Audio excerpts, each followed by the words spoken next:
തമിഴ്നാട്ടിലെ SIR-നെതിരായ ഹർജികൾ സുപ്രീം കോടതി ഇന്ന് പരിഗണിക്കും. ചീഫ് ജസ്റ്റിസ് സൂര്യകാന്ത് അധ്യക്ഷനായ ബെഞ്ചാണ് ഹർജികൾ പരിഗണിക്കുക.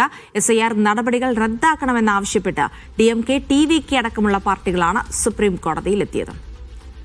സജു തോമസ് വിവരങ്ങൾ നൽകും ഡൽഹിയിൽ നിന്ന്. സജു, തമിഴ്നാടിന്റെ ഹർജികളാണ് ഇന്ന് പരിഗണിക്കുക. വലിയ പ്രതീക്ഷ രാഷ്ട്രീയ പാർട്ടികൾ വെച്ച് പുലർത്തുന്നുണ്ടാവും. ഇക്കാര്യത്തിൽ എപ്പോഴാണ് ഹർജി പരിഗണിക്കുന്നത്?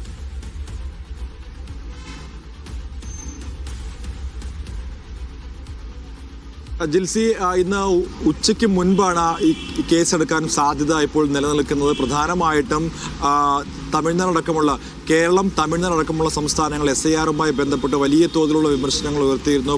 ഇതിന് പിന്നാലെ പശ്ചിമബംഗാൾ അടക്കമുള്ള സംസ്ഥാനങ്ങളും SIR-മായി ബന്ധപ്പെട്ടുള്ള വലിയ വിമർശനങ്ങളാണ് ഉയർത്തിയിരിക്കുന്നത്. എന്നാൽ ഇതുമായി ബന്ധപ്പെട്ടുള്ള നിരവധി ഹർജികളാണ് ഇപ്പോൾ സുപ്രീം കോടതിയുടെ പക്കലുള്ളത്. അതിൽ ഏറ്റവും പ്രധാനപ്പെട്ട തമിഴ്നാടിൻ്റെയും കേരളത്തിൻ്റെയും ഹർജികളാണ്. ഇപ്പോൾ കേരളത്തിൽ നിന്നുള്ള ഹർജികളിൽ തെരഞ്ഞെടുപ്പ് കമ്മീഷൻ വലിയ തോതിൽ തന്നെ SIR-മായി ബന്ധപ്പെട്ടുള്ള വാദഗതികളൊക്കെ മുൻപോട്ട് നിർത്തിയതിൻ്റെ പശ്ചാത്തലത്തിലാണ് SIR തുടരാമെന്ന് സുപ്രീം കോടതി വിധി കൽപ്പിച്ചത്, അല്ലെങ്കിൽ സുപ്രീം കോടതി നിരീക്ഷണം ഉണ്ടായത്. ഈ പശ്ചാത്തലത്തിലാണ് ഇപ്പോൾ തമിഴ്നാടിൻ്റെ ഹർജി ജസ്റ്റിസ് സൂര്യകാന്ത് അധ്യക്ഷനായ ബെഞ്ച് ഇന്നിപ്പോൾ പരിഗണിക്കുക.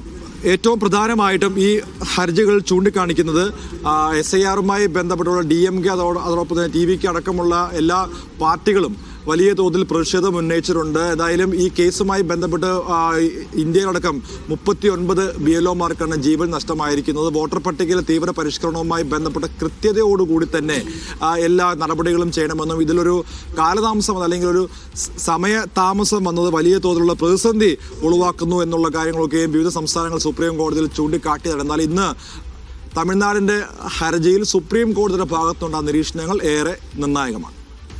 ശരി, സജു തോമസ് ആണ് വിവരങ്ങൾ നൽകിയത്.